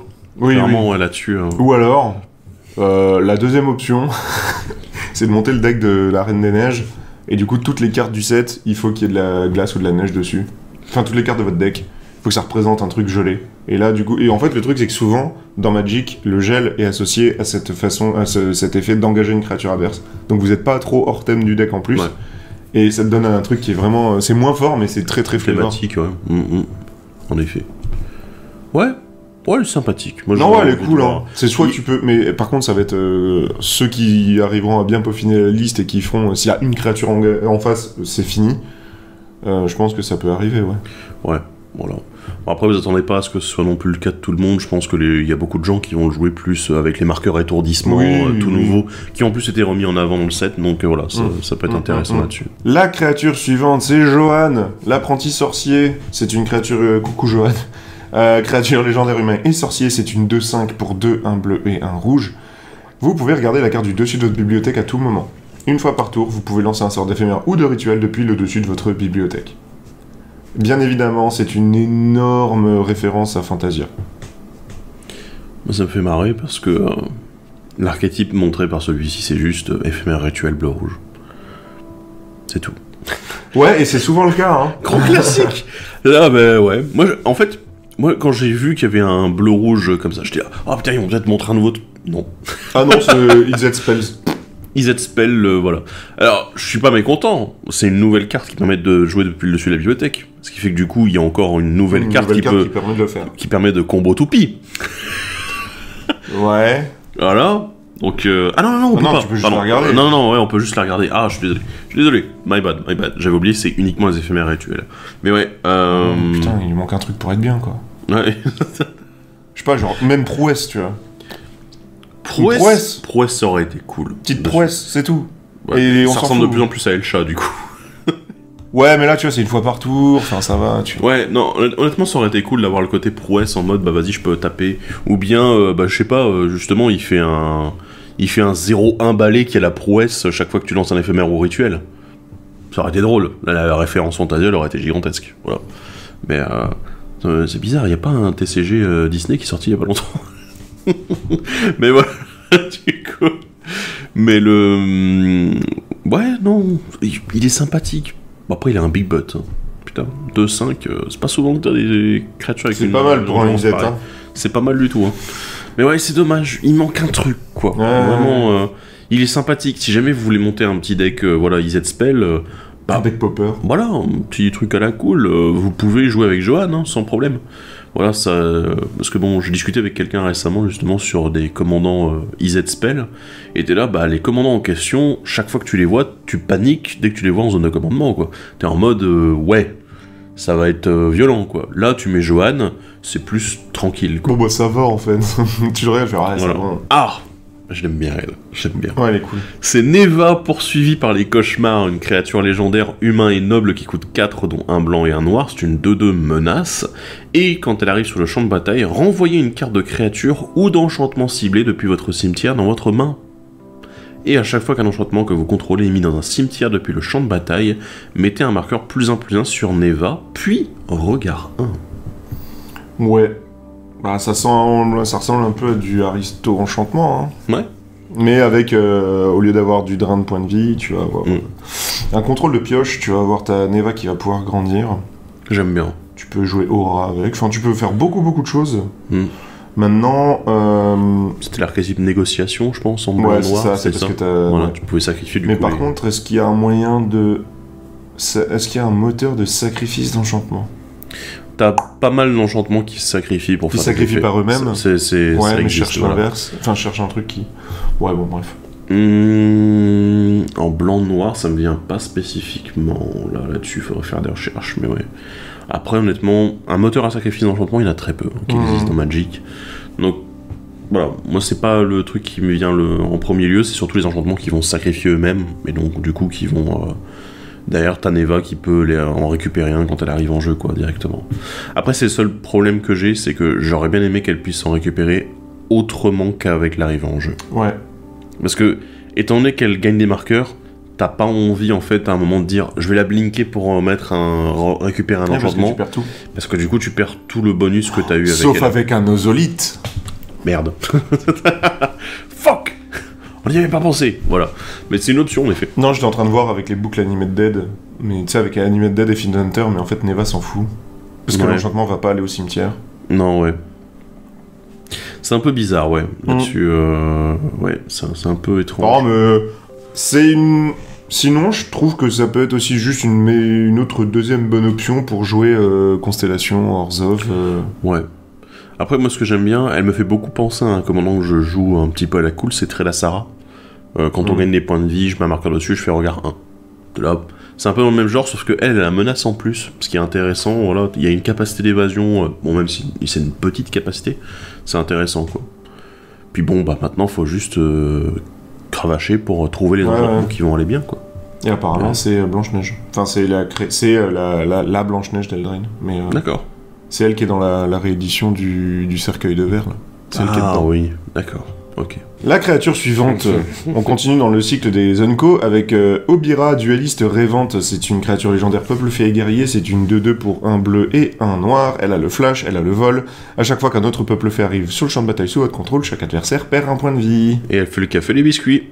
Bah elle est bien. Elle coûte que 2. Elle a Elle le coûte flash. que 2, il y a aucun défaut sur la carte. Ben, je la vois pas si bien en zone de commandement, pour être honnête. Je la vois bien dans un deck, ou alors vraiment en mode je joue juste tribal fée, mon commandant va vous faire un peu mal, mes fées vont attaquer une fois de temps en temps, et puis let's go. Je la joue dans Alela, qui est déjà quand même bien installé en tant que deck fée. Bon, spoiler, il y a un deck commander là, qui est pas trop mauvais, qui vient de sortir. Non. Et Obira est dedans en plus. Ouais, il est dans le deck en effet. Mais après, je comprends. Enfin, l'avantage que Obira a, c'est que c'est à l'ETB. Donc là, tu vas avoir. T'as le pont Harmonicus, t'as le nouveau, la vertu bleue, qui fait exactement la même chose. Puis des trucs qui vont faire des peuples fées, ou qui vont arriver avec des peuples. Soit des créatures peuples fées, soit des effets qui vont créer des fées. Il y en a. Vous serez plus le seul à perdre des points de vie sur Aprefleur. Bah, c'est ça. C'est que ça, hein. C'était là, bah ouais. Mais. Moi, je l'aime beaucoup parce que c'est typiquement le genre de lord dans un tribal qu'on veut. C'est même pas vraiment un lord en plus. C'est pas trop. C'est pas un lord. C'est pas un lord dans le sens classique du boost aux autres fées. Mais ça joue avec la signature. Elle joue avec le tribal, donc c'est pour ça que je la considère comme lord en fait en soi. Elle trouve important d'avoir le même type de créature. Mais c'est efficace en fait. C'est le boulot. En plus, elle arrive vite sur le champ de bataille, ce qui est très bien. Voilà, donc ça fait que vous pouvez vous mettre en place très rapidement et éventuellement en fait mettre en place un board plus vite que les adversaires en leur faisant perdre déjà les points de vie en le mettant en place. Et souvent, avec des volants, hein, bien sûr, qui sont pas chers et que tu peux avoir un peu en masse. Bon, du coup, tu peux bourrer comme un gros sac, quoi. Après, il reste plus qu'à piocher suffisamment pour récupérer d'autres fées et puis on est parti. Mais en bleu, ça devrait pas être un problème. Oh, Oh, oh, oh, oh. On va parler de Rohan, Sion de la guerre, une créature légendaire humain et sorcier qui coûte 3 dont un noir et un rouge, c'est une 4/2 menace. On l'engage et les sorts que vous lancez ce tour-ci, qui sont noirs et ou rouges, coûtent X de moins à lancer, X étant le nombre de points de vie que vous avez perdu ce tour-ci, n'activez que lorsque vous pourriez lancer un rituel, et évidemment c'est illustré par Magali Villeneuve. Merci Magali. C'est Storm, elle est bien, hein. Tu vas pouvoir faire des bêtises avec Rohan. Waouh. Si on dit toujours, hein, on commence avec 40 points de vie, c'est 40 ressources en plus. Rohan, elle illustre parfaitement ça en fait. Enfin, probablement un des commandants qui l'illustre le plus, je trouve. avec Krieg. Et Vilis. Vilis. Mais de toute façon, tu as joué Vilis et Krieg là-dedans. Oui. Donc c'est pas très grave. Surtout Krieg, quand même. Ouais, surtout Krieg. Ouais. C'est vraiment, Rohan est vraiment très forte. En fait, on a plein de cartes qui existent dans Magic qui permettent de dépenser des points de vie en quantité plus ou moins grande, n'est-ce pas? Et de dire, bah vas-y, hop, je dépense, et pour obtenir un avantage, en fait. Et derrière, bah Rohan, elle en tire un gros intérêt, parce que bon, réduire, on rappelle, hein, ce sont tous les sorts noirs ou rouges. Ça n'est pas juste le prochain. Ou les sorts d'éphémères ou rituels. Voilà, c'est juste tous les sorts ça de ces réduit couleurs-là. Donc si tu veux même jouer Dragon, Rohan Dragon, tu peux. Parce que du coup, tes dragons, ils vont coûter tant de moins. Ouais.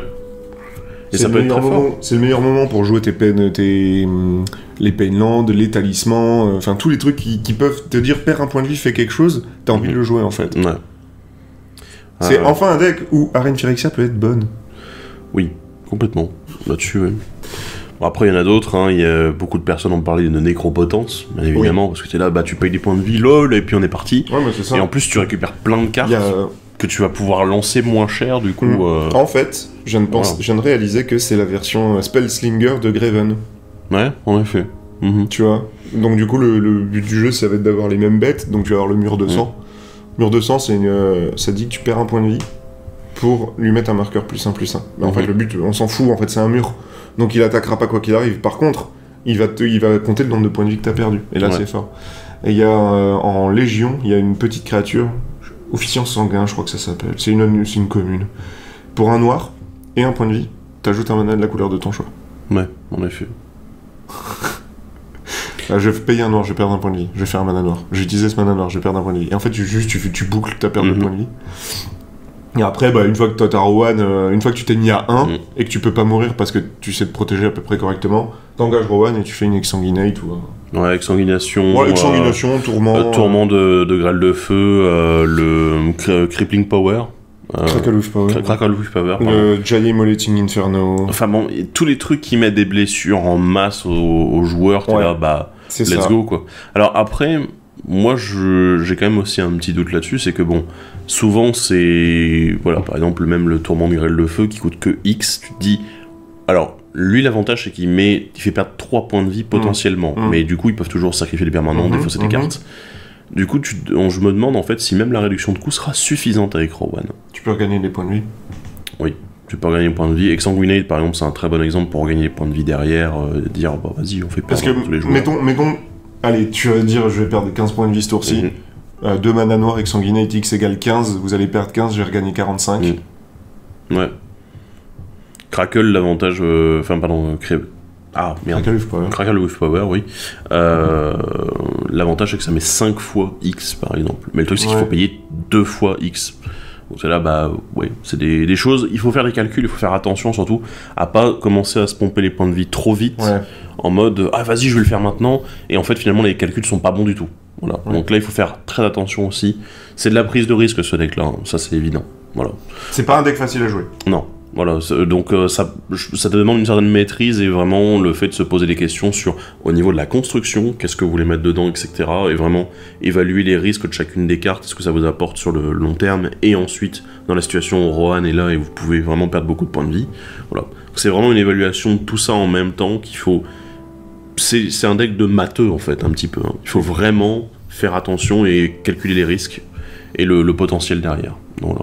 Je vois ça comme un deck de teuteux où tu fais pas gaffe et que tu tues tout seul, mais c'est pas grave. Ouais, voilà. Mais si vous voulez bien jouer, c'est un deck de matheux. Et vous pouvez le jouer avec Obosh en compagnon. Si vous voulez jouer plus dégâts based que vraiment faire les boucles, Exsanguinate, machin. Voilà. J'ai même pas envie de parler du fait qu'elle puisse être dans un autre deck parce que j'ai pas l'impression que ça soit possible. À part peut-être Graven, à la limite. Non, mais non, parce que dans Graven, ça ne coûte rien. Ouais, donc voilà.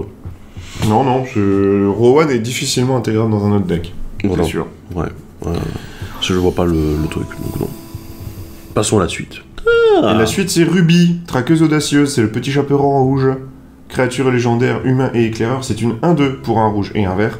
Elle a la célérité, et à chaque fois que Ruby attaque, pendant que vous contrôlez une créature de force supérieure ou égale à 4, j'ai y arrivé, Ruby gagne plus de 2 jusqu'à la fin du tour, et elle peut ajouter du rouge ou du vert. T'as un dork dans ta zone de commandement. Avec une arbalète. Qui est une arbalète et qui peut grossir. Ouais. Ça me fait marrer parce que t'as tiqué sur le texte, de phrase, ouais. et en effet, c'est très bizarre. C'est très mal parce tourné. que normalement, c'est à chaque fois qu'elle attaque, si vous contrôlez une créature de force supérieure ou égale à 2, elle gagne plus de 2 jusqu'à la fin du tour. C'est très bizarre. Et le truc, c'est que je regarde la traduction anglaise à côté, et c'est la même, le texte est le même, c'est bizarre. Ou ils ont peut-être voulu changer, voilà. Ouais. Parce qu'il y a peut-être des gens qui comprenaient pas trop, on sait qu'il y a des fois des incompréhensions. Le petit chaperon rouge, on en pense quoi? C'est un dork qui coûte 2, qui fait du mana rouge ou vert directement quand il arrive en jeu. C'est pas mal, hein. C'est déjà très bien, honnêtement. En fait, moi ce que j'aime bien, je l'aime bien Ruby, je l'aime beaucoup. Mais... Alors, il y a tout ce côté de la force supérieure ou égale à 4 qui est présent dans le set, c'est l'archétype en fait. On en a quelques cartes comme ça et c'est plutôt amusant, c'est pas mal. Ce que j'aime beaucoup en fait, c'est que Ruby, c'est un très bon dork en early game, et ça peut être une bonne créature ensuite en mid game. Voilà. Si quand t'as plus besoin de ton mana, t'es là, bah vas-y, hop, je peux attaquer avec, après ça devient que une 3-4. Ouais. C'est pas non plus comme si elle gagnait +4/+4, un truc du genre, quoi. Donc, mais c'est un bon dork, en fait. Moi, j'avoue que je le verrais dans beaucoup de decks rouge-vert intégrés dans le deck, en fait, en tant que dork. Parce que finalement, elle rembourse déjà un de ses mana, quoi. Donc, elle coûte littéralement, enfin virtuellement 1. Ouais, c'est ça. Donc c'est intéressant là-dessus, quoi. Ça permet d'avoir des tours assez efficients. Si tu veux faire du Storm rouge-vert, pourquoi pas. Bah alors, je joue Blanca, j'ai pas envie de jouer Ruby. Hein. Non, bon, je me doute bien. Encore que, ouais, peut-être, je sais pas. Parce que, en vrai, tour 2, c'est vrai que t'as pas tendance. C'est soit t'as déjà sorti Blanca, soit tu vas le faire et attaquer. Ouais, je sais pas, faut voir. Je pense qu'il y a beaucoup de decks qui pourraient l'utiliser. Après, bon, si tu veux jouer un commandant qui n'est pas un gros commandant rouge-vert... Ouais, encore une fois, voilà, c'est que tu veux jouer les grosses bêtes, sous le radar. Ça peut être un bon commandant. Oh, pas forcément. Je pensais pas forcément dans ce sens-là. Moi, je pensais plus en mode, je veux pas forcément un commandant qui me coûte cher, mais qui puisse être efficace dès le début pour aider mon deck. Voilà. C'est plus un soutien que réellement le centre du deck. Voilà. Mais ça peut être cool, en effet. Parlons maintenant de Sharaï, des profondeurs paralysantes. On sait pas du tout ce qu'elle fait, elle, hein, bizarrement. C'est un ondin et sorcier qui coûte 4, dont un blanc et un bleu, c'est une 2-3. Et quand elle arrive sur le champ de bataille, engagez une créature ciblée qu'un adversaire contrôle et mettez un marqueur étourdissement sur elle. Donc si elle devait se dégager, à la place, vous retirez un marqueur étourdissement. À chaque fois que vous engagez au moins une créature dégagée que vos adversaires contrôlent, piochez une carte, ça se déclenche une seule fois par tour. Une seule fois par tour. Une seule fois par tour. Et pendant ce temps-là, je vous ai parlé d'un enchantement qu'il faisait à chaque fois. Ouais. Vous n'êtes même pas forcé d'engager vous-même en plus. Tu vois, c'est là qu'est la limite des créatures légendaires Unco qui sont là pour supporter une stratégie. Parce que effectivement, enfin, en gros, dans l'archétype en Azorius, tu peux énormément engager de créatures, genre vraiment beaucoup.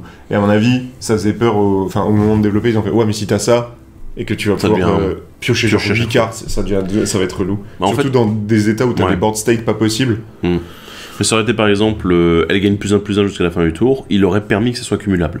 Le problème c'est que c'est de la pioche. Et la pioche, ils peuvent pas se permettre de dire sur une Unco, ah vas-y, si tu commences à engager 10 créatures d'un coup, non, parce que même si tu engages 10 créatures d'un coup, ça fonctionne pas. Oui, c'est au moins. C'est au moins une créature. Par occurrence. Donc voilà, c'est par occurrence dans tous les cas. Donc du coup, t'es là, il y a déjà une limite là-dessus. Non, mais mettez-la dans votre deck Hilda et puis c'est bon. Ouais, c'est plutôt mignon, quoi, voilà, c'est pas non plus... ça fera un peu de plus-value en plus. La carte suivante, c'est Sœur Harmon, la Rédemptrice, donc c'est une créature légendaire humain et chevalier. C'est une 4/4 qui coûte 3, un vert et un blanc. Quand elle arrive sur le champ de bataille, vous créez un jeton de rôle monstre attaché à une autre créature que vous contrôlez.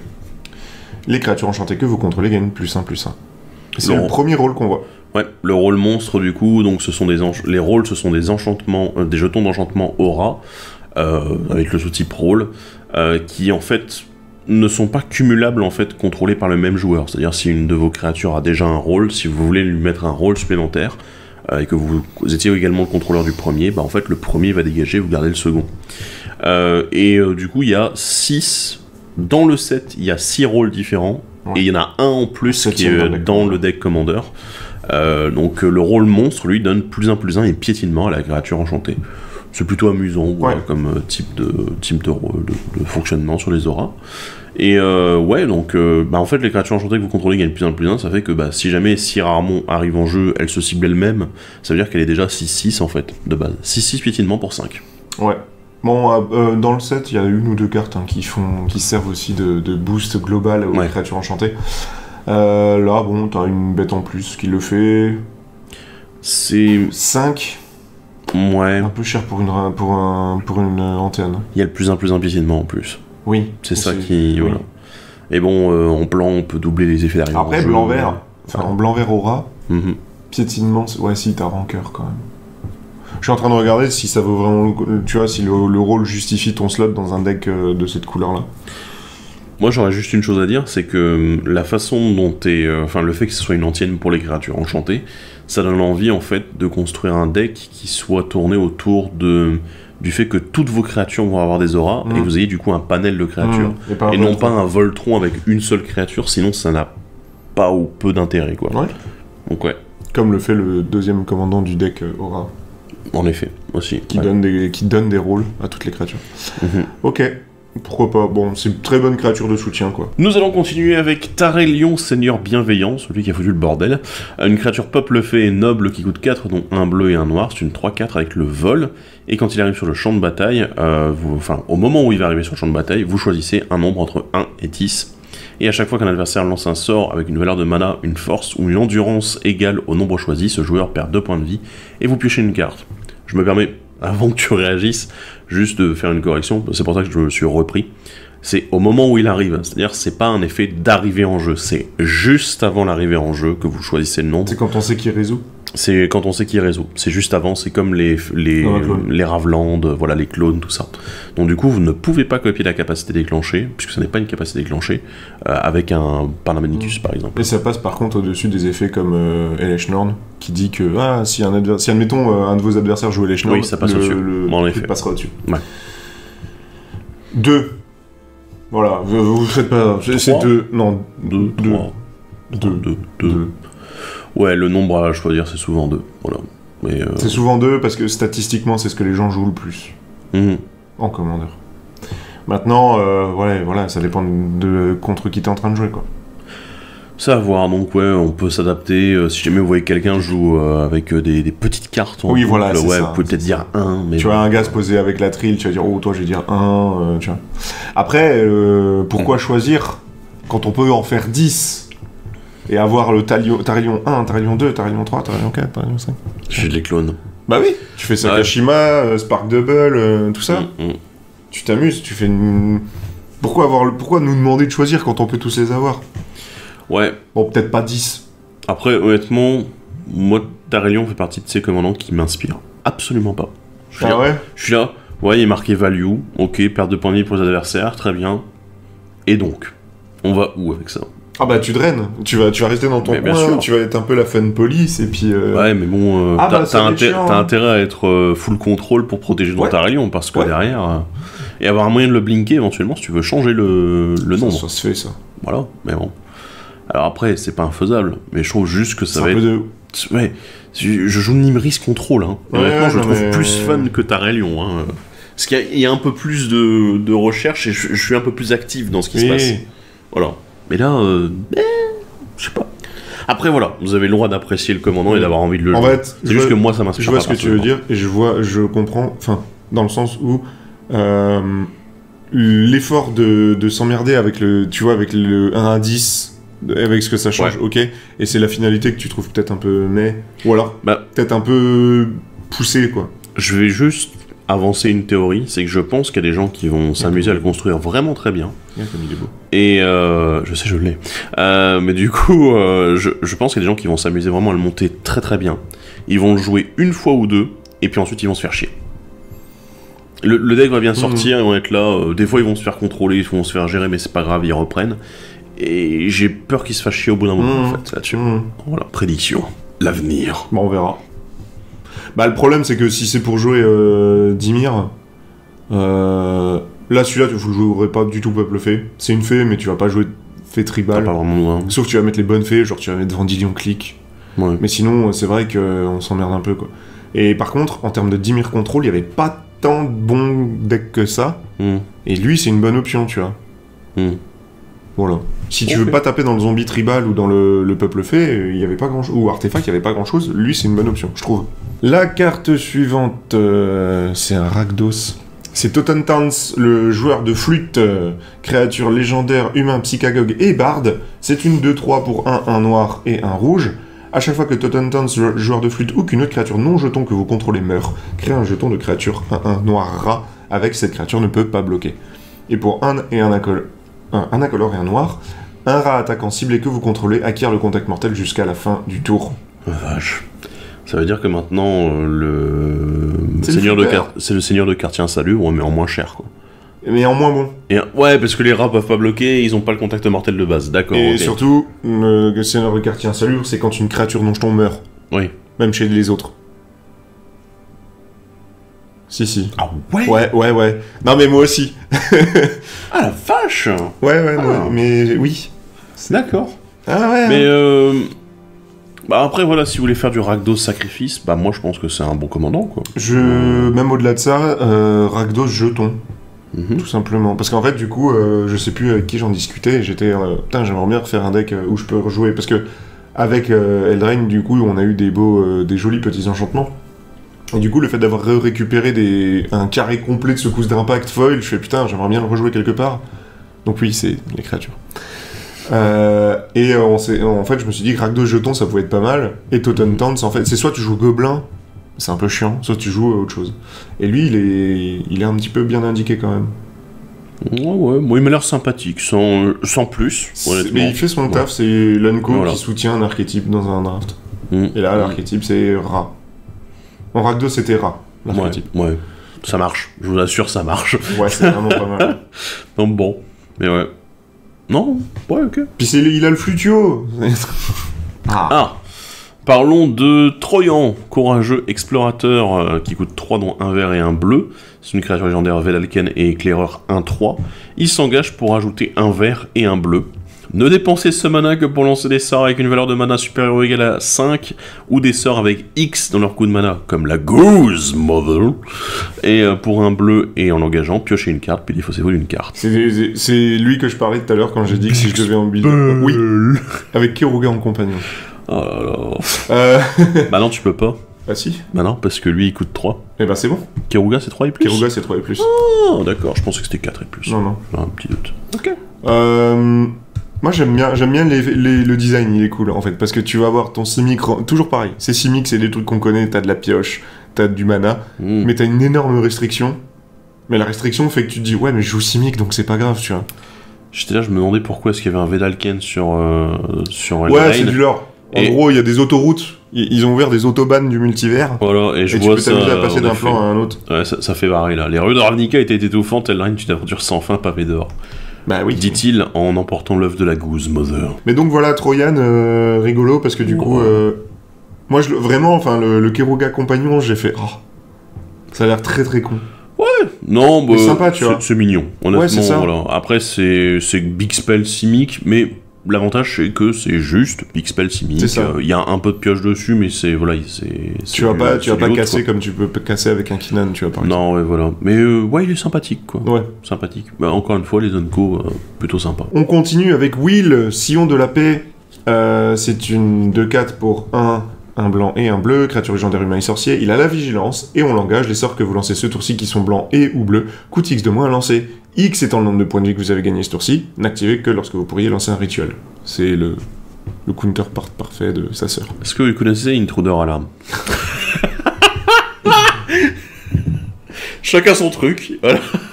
Intruder Alarm, Soul Sisters. Ouais, c'est ça. C'est complètement le deck, voilà. Cloudstone Gagner des points de vie en commandeur, c'est très facile. C'est extrêmement simple. Et le truc, c'est que, Will, il en bénéficie à 200%, quoi.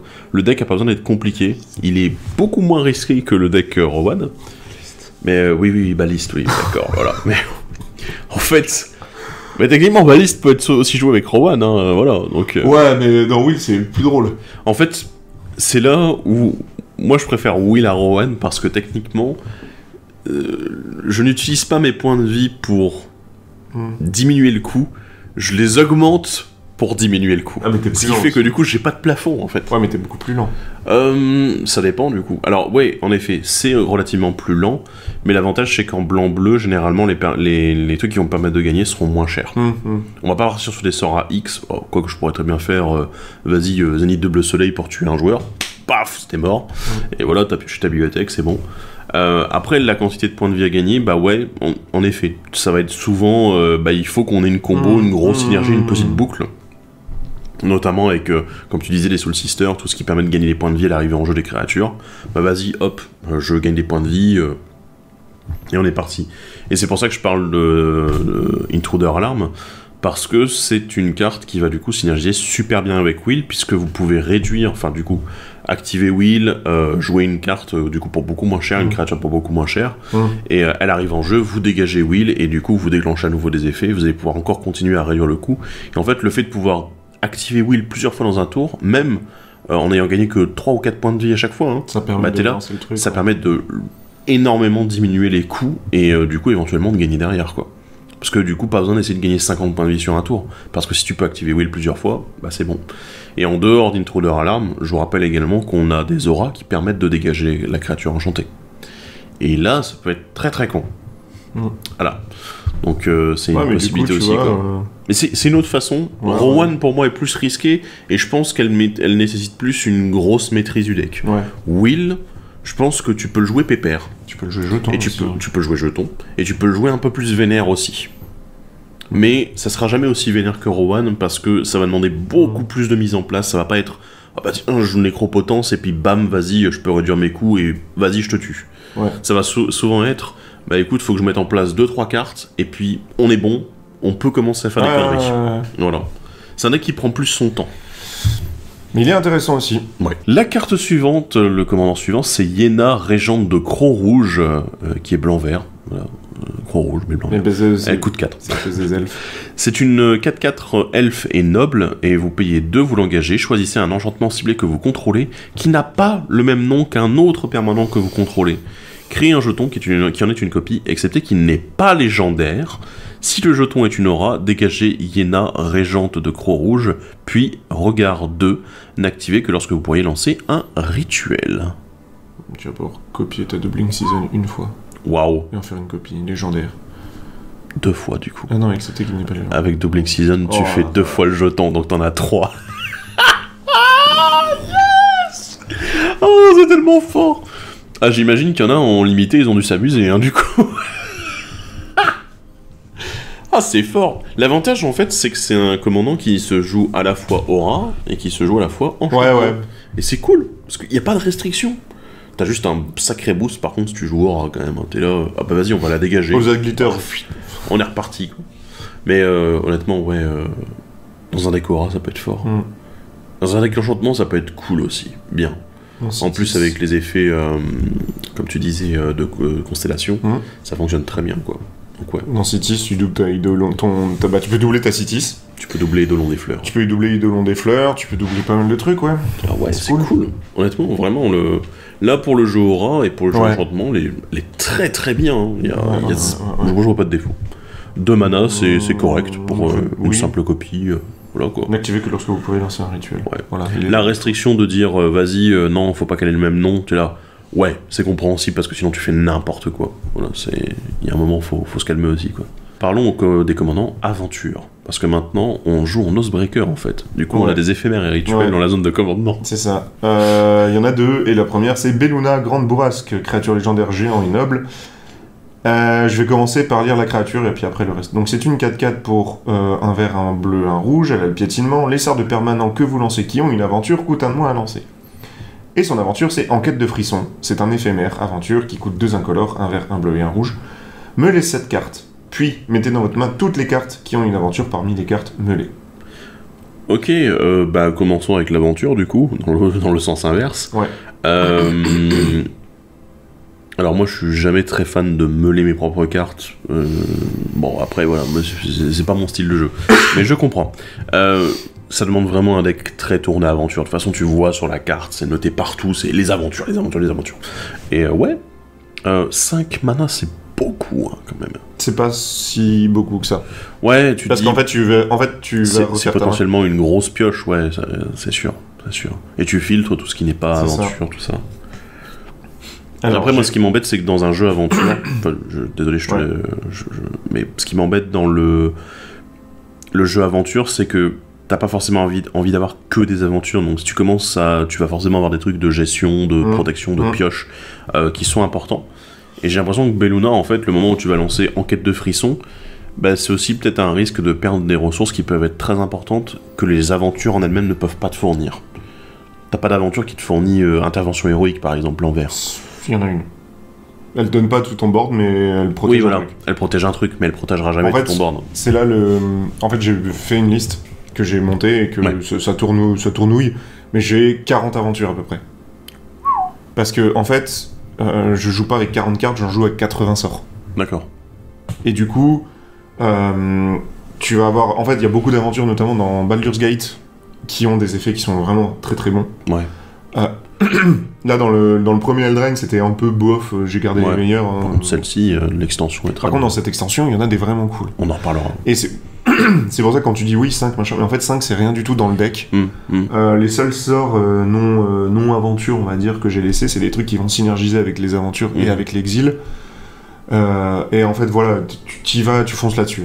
Et en fait le fait de... Et à la fin c'est juste bah tu go... Et comment tu gagnes? Bah tu gagnes en go wide. Ouais. Parce que chaque sort est une créature. Ouais, tu sais. Et du coup à la fin t'as un board et tu fais bah... au bout d'un moment vous allez juste mourir parce que vous avez pris les coups quoi. Et en attendant... Le côté de te dire que chaque bête a un effet en plus, c'est quand même assez fort. Et avec tous les trucs qui dit quand tu lances une aventure, pioche une carte. Quand tu lances une aventure, tu le copies. Quand tu lances un truc depuis l'exil, tu mets des dégâts. Ouais, ok. C'est assez très très synergique. Ça bouille beaucoup par contre. Et faut savoir jouer. Le truc le plus dur, je pense, c'est jouer correctement avec le timing de tes aventures. Ouais. Ok. Et t'as jamais l'impression d'être à poil dans ta main. Parce que t'as plein de trucs qui sont sur le côté que tu peux rejouer un petit peu. Un peu comme tu veux. Tout, quoi. T'as tout le cas en exil, t'es bon, bah tiens, ce tour-ci, je joue cette bête là. Et à l'arrivée de cette bête-là, bah, il va y avoir tel effet parce que j'ai un truc qui joue un petit peu avec l'exil. Et puis du coup, tu vas pouvoir continuer à piocher et refiler ta main. Et en fait, Belluna, tu joues sa capacité de enquête de frisson que quand t'as vraiment la main à poil. Et que t'as rien de très intéressant à jouer sur le côté. Ouais, t'as besoin de refaire ta main, quoi. C'est ça, mais par Et contre... du coup, ce qui me fait bizarre, c'est que comme elle coûte que 3 et que son Ouais. aventure coûte 5, Ouais. tu te dis, mais finalement, tu vas pas souvent la jouer... Enfin, parce que t'as aussi envie d'utiliser sa capacité de réduction de coût, en fait, des permanents. Bah oui, beaucoup même. Voilà, donc... mais du coup, si t'as plus de gaz, en fait, en aventure et plus de gaz en main, bah, à ce moment-là, t'auras probablement déjà joué Belluna juste pour 3 mana. Ah ouais, mais c'est pour ça qu'il faut jouer. Il y a beaucoup de trucs qui permettent de bounce. Même dans les aventures, t'as Ouais, c'est des vrai cartes qu'il qui faut que permettent de tu renvoies bouncer en un main. permanent. Ouais, Et du coup, tu renvoies Belluna dans ta main, ça recoûte 5. Ouais. Tu vas la jouer, puis après, vu qu'elle est en aventure et pas en zone de commandement, elle va coûter que 3 à relancer. C'est vrai que tu dois utiliser ce genre de carte. Mais du coup, D'accord. Cloudstone Curio, c'est genre ton meilleur ami, et Ah oui, c'est vrai. la écharpe de cristal aussi, et Ouais. j'ai mis un enchantement de Modern Horizon 1 ouais. qui dit que quand t'as une de tes bêtes qui est bloquée, tu peux la renvoyer dans ta main. Ah oui, je vois le Et truc du de coup, ninja, ouais. et ça aussi, c'est très très bon parce que du coup, l'adversaire il fait bon, soit je vais prendre 4 parce que je me fais taper par une guivre, soit je lui redonne un moyen de pouvoir ramper encore. Bah, C'est vrai que c'est très bon en effet avec les aventures, ouais, Ouais, j'avais ouais. pensé. Non, du coup, ok. voilà, c'est un deck qui bouille beaucoup, y a pas de combo. Ouais. J'ai essayé de chercher, j'ai cherché très très fort. Notamment avec la paire de il y a en Eldraine 1, t'avais une créature qui disait que pour un vert tu faisais un mana. Mhm. Et je me suis dit, si t'as tes 2 doubleurs, donc tu vas faire 3 mana, est-ce qu'il y a moyen? Non. Non. Peux pas tricher. On peut pas tricher, c'est très très Ouais, voilà. compliqué.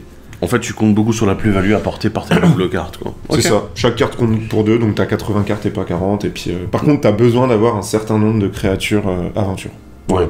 Ok. Pour être sûr de pas trop whiff au moment où tu vas te mêler de 7. D'accord. En Bon, général, ok. tu vas taper entre 3 et 4 cartes. Ok. Ouais. Voilà. Parlons de l'autre commandant aventure, c'est-à-dire Kellan au sang de fée, une créature légendaire humain et peuple fée, oui, qui coûte 3 dont 1 rouge, c'est une 2-2, Et elle a la double initiative, les autres créatures que vous contrôlez gagnent +1/+0 pour chaque aura et chaque équipement attaché à Kellan.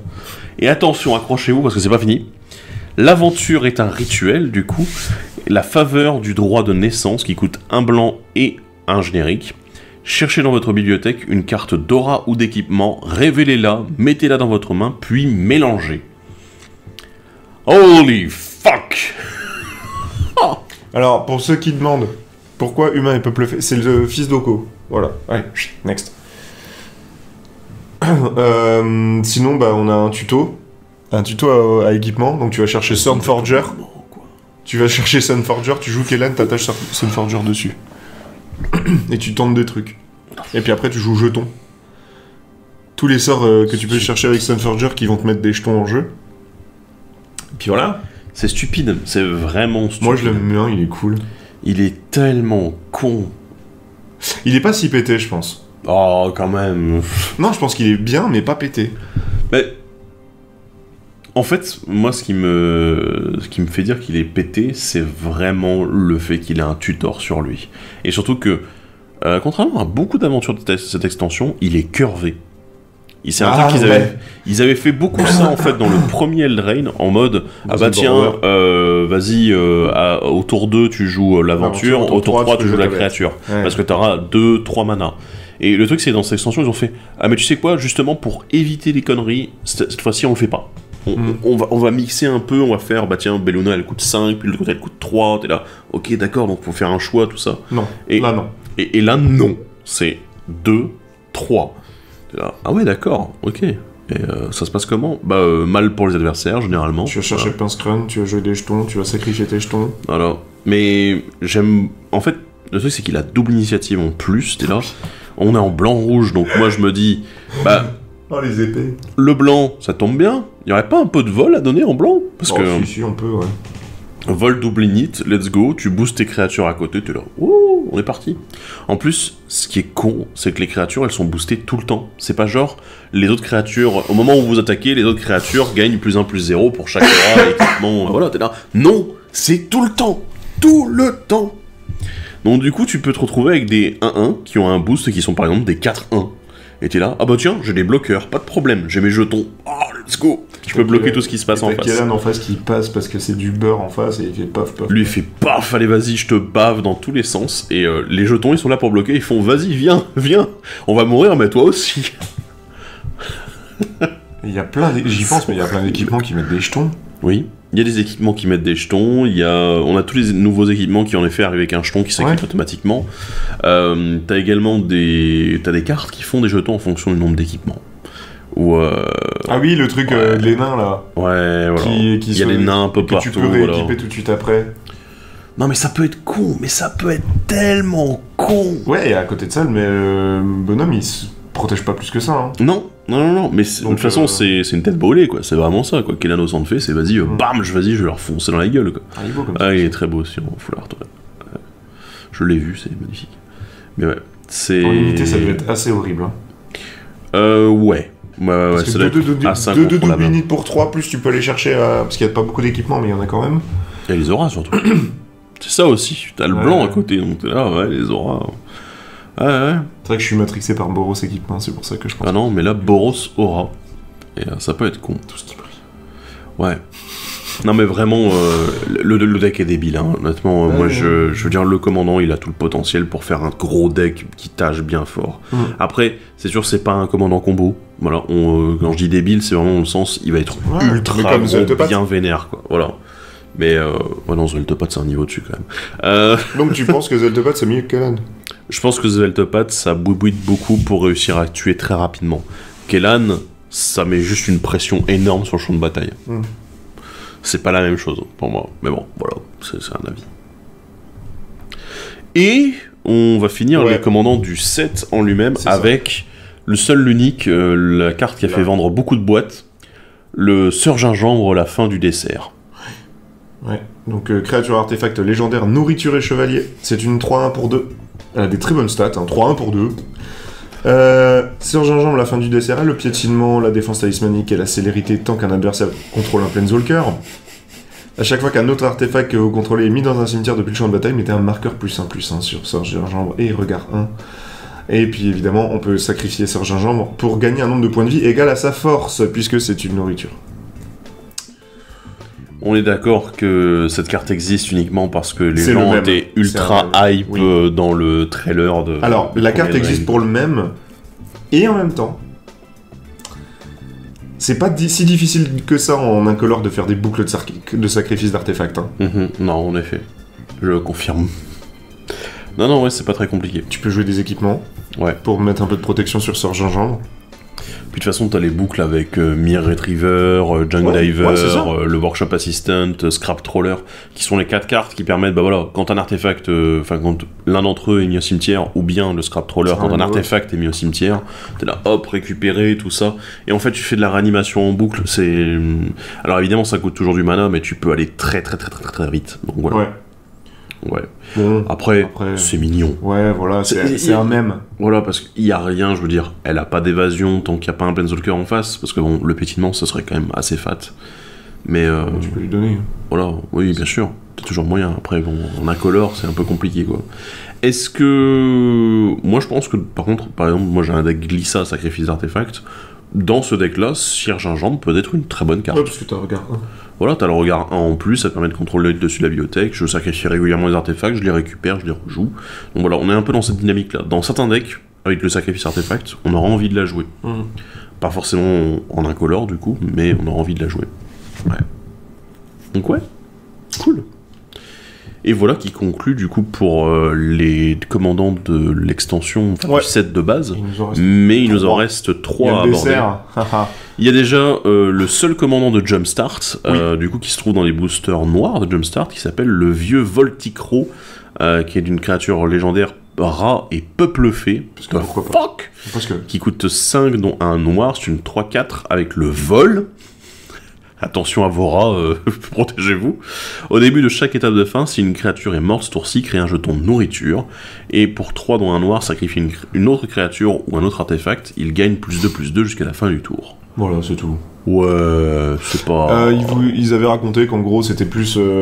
C'était pas censé être tout de suite un rat et peuple fée, ils voulaient juste un truc qui, dans un booster, dans un certain type de booster de Jumpstart, s'appelait... D'ailleurs, Jumpstart qui sort pas.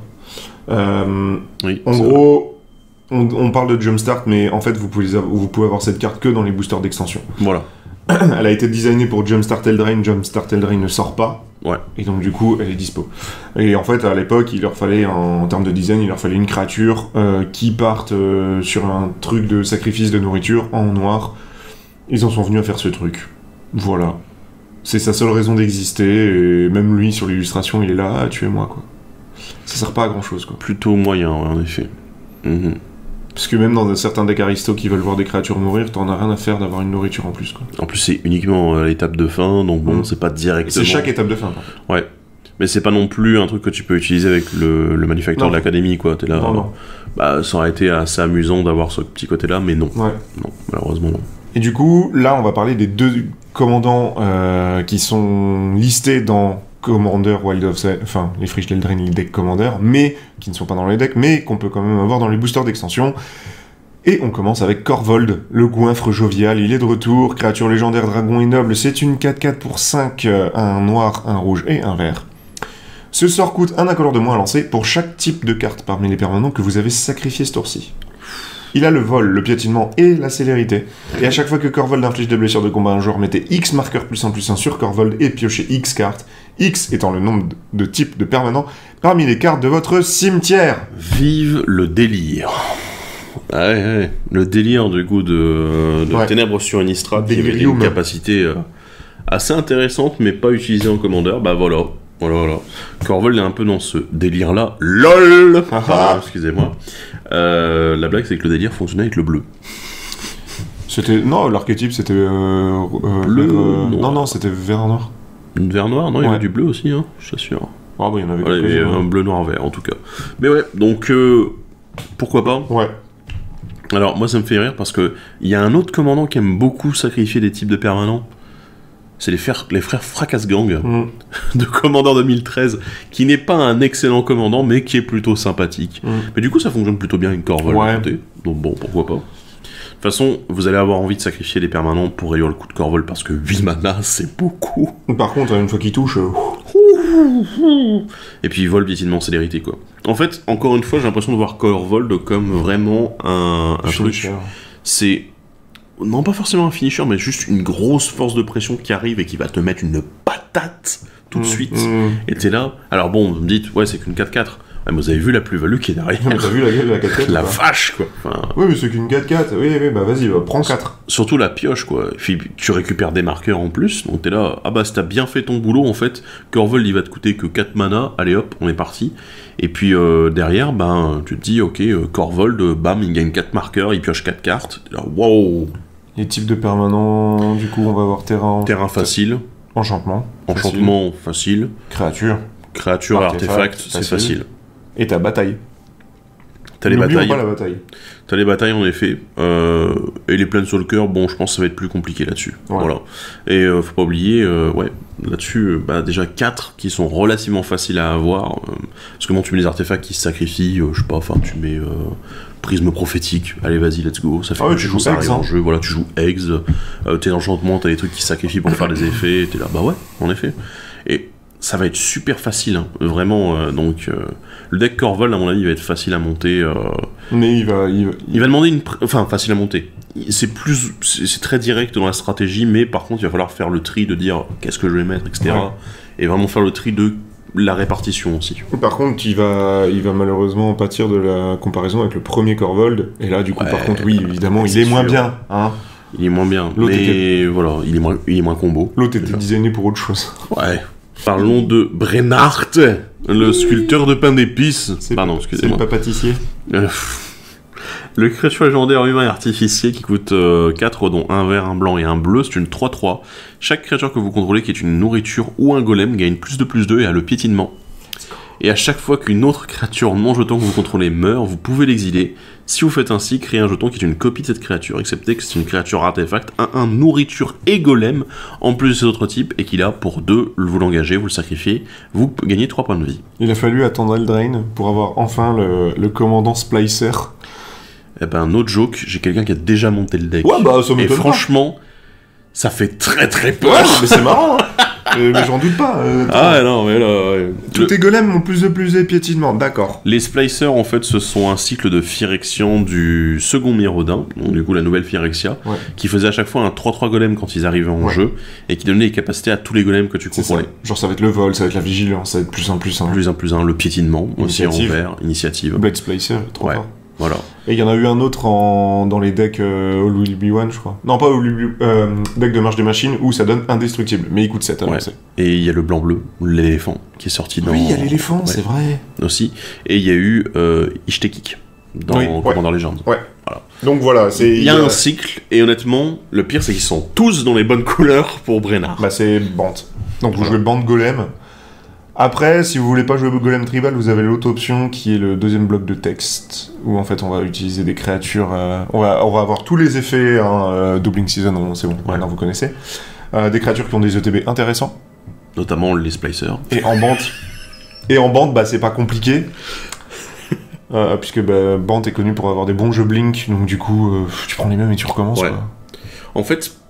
Honnêtement, pour avoir vu le jeu Splicer, qu'il a été joué, en fait c'est Splicer plus Good Stuff ETB. Ouais. Et t'es là, tu fais un mix des deux, parce qu'il n'y a pas assez de Splicer, il y en a 10 à tout casser. Donc t'es là, tu fais ça, plus le mix, ah tiens, je joue des créatures par exemple qui boostent les effets d'arrivée en jeu, je booste les créatures en général, etc. C'est super intéressant, et honnêtement, le deck... Il est cool, vraiment là-dessus, il est intéressant à jouer, il y a des choses à faire. Simulacre solennel est un golem. Bon, du coup, qu'est-ce qu'on pense de ces commandants des friches d'Eldraine? Il y en a 2 ou 3 qui sortent vraiment leur lot. Bah, ça va être les mythiques. Tu vois, ça va être les 3 sorcières, elles sont intéressantes, Willy Rowan sont intéressants. Ce que j'aime bien par rapport au set, c'est qu'ils proposent à la fois des nouvelles pistes dans des choses qu'on connaît déjà, et en plus qui renforcent certains archétypes. Mais très légèrement, juste en disant « Ah bah tiens, vas-y, on va rajouter 2-3 petits trucs ». En termes de commandants, moi je trouve surtout que... Imodain. Ouais, c'est intéressant. Mais c'est vrai qu'on a ce côté où il y a eu de l'exploration avec les grosses cartes, et avec les petites cartes, c'est plutôt écoutez, si vous avez envie de le jouer à la cool, avec les Unco, si vous avez envie de jouer à la cool en commandeur, pépère entre potes, vraiment en faisant un petit deck pas trop prise de tête, voilà, il y a des commandants pour ça, et c'est sympa. C'est pas, oh merde, putain, mon commandant il fait chier, il coûte trop cher, ou il fait pas grand chose, tout ça. Et là, non, c'est des capacités qui sont simples, qui cassent pas la table, qui cassent pas le jeu. Voilà. Donc, moi, c'est une extension, là j'avoue que j'ai une affection assez particulière autour de cette extension-là, parce que vraiment il y a ce côté où il y a à boire et à manger pour les gros joueurs, avec quelques commandants vraiment qui sortent du lot, les joueurs expérimentaux qui vont aller tester des trucs un petit peu, allez vas-y, il y a quelque chose par là, par-ci par-là, et vraiment c'est ces joueurs plus à la cool, qui ont également du stuff pour eux. Donc bon, moi je suis ravi. Bah, ouais. Moi je pense que, enfin là où c'est une bonne et une mauvaise idée d'avoir mis autant de Unco, finalement, je trouve. C'est bien pour des raisons de limité, mais le problème, c'est que vu qu'elles ont été conçues pour des raisons de limité, bah, tu vois, genre un Johan... Ouais, c'est pas... C'est un peu chiant. Il y a quelqu'un de ces commandants qui passe à ça va être un peu chiant. Ruby, c'est mignon, mais c'est chiant. Enfin, et en fait, le truc, c'est qu'elles sont limitées parce que, justement, elles ont été faites pour un univers spécifique, mais qui, parce qu'elles sont créatures légendaires, nous, on se dit « Ah, bah, trop bien, on peut la jouer en commandeur. » Alors oui, t'as le droit, mais t'auras tout le temps cette mauvaise comparaison, parce que toi, tu dis à la cool... Mais aussi, t'as ceux qui disent, bah ouais, mais j'ai pas envie de m'embêter à construire un truc où le commandant est pas si bon que ça, je préférerais aller vers autre chose. Ouais. Et par contre, là où, quand, justement, dans tout le côté exploration, prise de risque ou de trucs qu'on connaît pas, comme là, par exemple, Brennard avec juste bande golem, bah ouais, mais c'est cool, quoi. Ouais. Ils l'ont fait, tu vois, et c'est cool. Bon, c'est pas dans le set, mais t'as compris, quoi. Ouais. Après, bon, il y a ce côté, voilà, avec les golems, t'es là, et puis sa propre capacité. En fait, il fonctionne tout seul, c'est aussi ça qui est pas mal, quoi. Ouais. Mais ouais, c'est... Non, moi je suis assez convaincu par le set, quoi, de manière générale. Je pense que tout le monde y trouvera son compte à droite à gauche, si jamais les archétypes leur plaisent, bien évidemment. C'est sûr. Si jamais les archétypes vous plaisent, en effet, c'est possible qu'il y ait plein de commandants que vous ayez envie de jouer. Puis là, c'est blindé de références, tout comme dans le premier, hein, c'est blindé de références au compte, donc c'est des trucs qui parlent à peu près à tout le monde. Enfin, faut être un petit peu teuteux pour pas se rendre compte que Ruby c'est le petit chaperon rouge ou que Hilda c'est la reine des neiges, tu vois. Donc c'est assez drôle. Là-dessus j'aime bien parce que les cartes ont une vraie saveur quand même, quoi. Ouais. Et ça donne envie d'essayer de dire tiens, je vais faire un truc où il y a que du Eldraine dedans, ou, tu vois, pour essayer de garder une certaine logique, on va dire. Ouais. Voilà. Enfin bon, voilà. Donc notre avis sur Eldraine, sur les commandants, et puis on va devoir attaquer ensuite les cartes. Et là il y a du boulot. Wouh. Et oui. Donc on se retrouve dans la prochaine vidéo pour parler des cartes de l'extension, et puis il y aura ensuite les decks, hein, bien évidemment. On en parlera assez rapidement parce que ils sont bien. Voilà, vous êtes au courant. Eldraine, c'est bien. Eldraine, c'est trop bien. Voilà. Mais on va détailler un petit peu plus, bien évidemment. Bref, sur ce, à la prochaine et salut à tous. Bye bye.